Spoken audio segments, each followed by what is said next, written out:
पाहिजे हो, माझा मला गोपाळ पाहिजे. फुलाई नको टेन्शन घेऊ, गोपाळ येईल आपला. फुलताय अगं सावर्ग स्वतःला काय अवस्था करून घेतलीये बघ तू. नाही, मला माझा गोपाळ पाहिजे, मला माझा गोपाळ पाहिजे. होय ग, पण आता तो कवा येतो न कवा नाही कुणाच ठाऊ. ए काय बोलते कळतंय का तुला? अहो हाय का आता तो जामकर काय म्हणला का त्याच्याकडे गोपाळच्या विरोधात पुरावा आहे म्हणून, आणि काय म्हणला पुरावे पाहिजे असतील तर डायरेक्ट कोर्टात या म्हणून. आणि बाई असं डोरासारखं मारत नेलं म्हणल्यानंतर काय लगेच सोडतोय वय. जी हाय ती मी बोलले हाय का आता. रंजे, तुला तर लई आनंद झाला असेल ना, माझा लोक घरात निघून जाईल ह्याचीच वाट बघत होतीस ना तू. त्याचं कधी वाईट होईल, कसं वाईट होईल हेच बघायचं होतं ना तुला. आता लई समाधान झालं असेल तुझ्या जीवाचं. अगं पुलत आहे, उगी मनाला येईल ते बोलू नको बर का. ओ मा मनात बी नाही बर का असलं काही. आता जी आहे ती मी बोलले.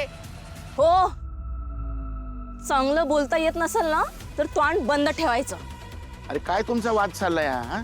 ते गोपाळला कसं सोडवायचं त्याचा विचार करा ना.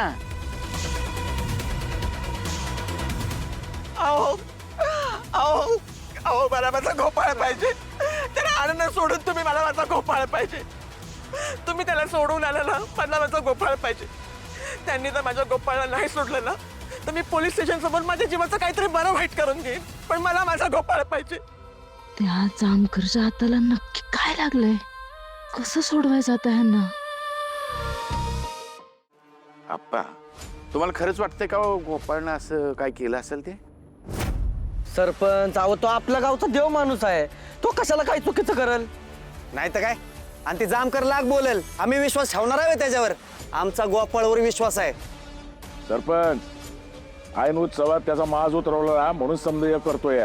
माझ्या लेकराला अडकवण्याचा प्रयत्न करतोय, माझ्यावरचा राग त्याच्यावर काढतोय. त्याचा माज ना आत्ताच्या आत्ता उतरवायला पाहिजे, नाहीतर मग कवाच आपल्याला संधी भेटणार नाही. म्हणून म्हणतो चला.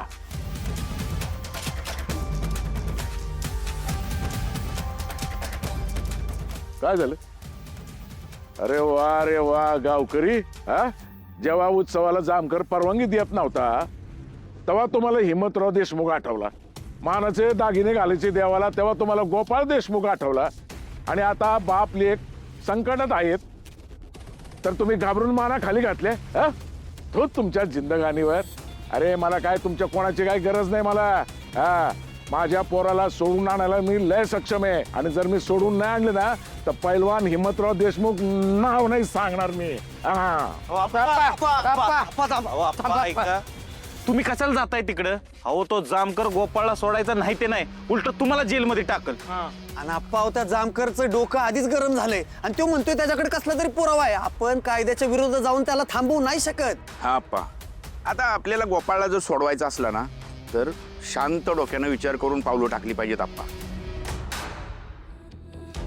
जामकरच्या हाती जर आर्याची बॉडीच लागली असेल आणि ह्यांच्यातले आणि तिच्यातले संबंध जामकरला समजले असतील तर मला नाही वाटत ह्यांना सहजासहजी सोडवता येईल. मला काहीतरी करावंच लागेल.